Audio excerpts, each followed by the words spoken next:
Hey everyone, what's going on? Only me Feet here, and this is a Need for Speed to Run gameplay. I rented this game last week, and I must say, it's really awesome. Need for Speed is the perfect name for this game. It is throughout this whole 4-hour campaign, which by the way I know is really short, but throughout this whole campaign, you're just driving as fast as you can, California to New York to get $25 million.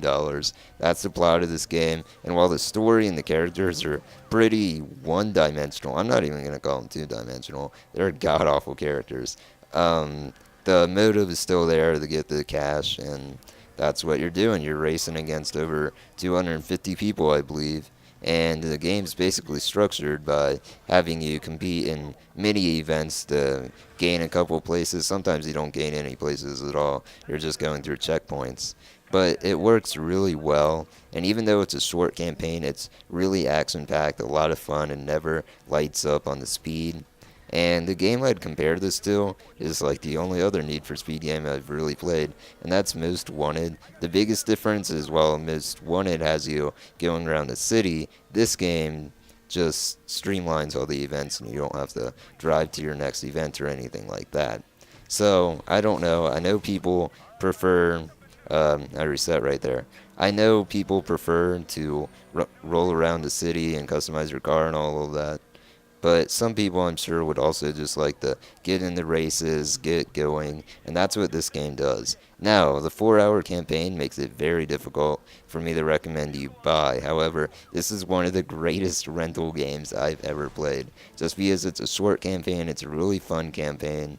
It's definitely worth a rental through GameFly or your local library. That's what I do, or whatever. It's just action packed. The cops are really fun to wreck and race against, outrace, and the motive, just the whole game feels amazing.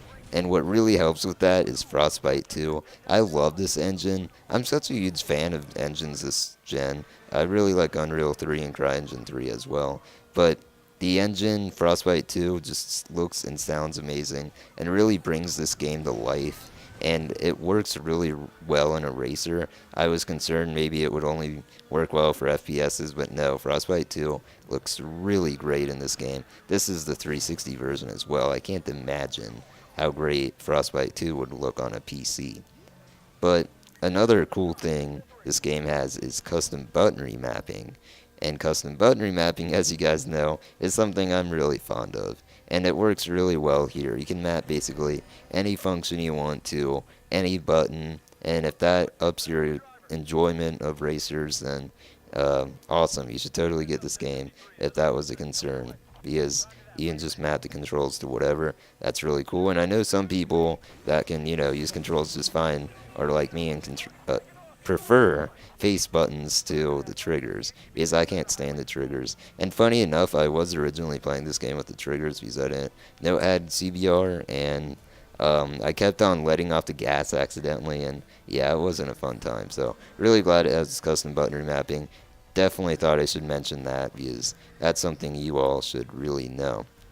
So anyways, I'm almost finished with this race. I get 151st in this race, which sounds really bad, but the campaign is structured so you eventually get first at the end. So it's not really that bad, guys. It's okay.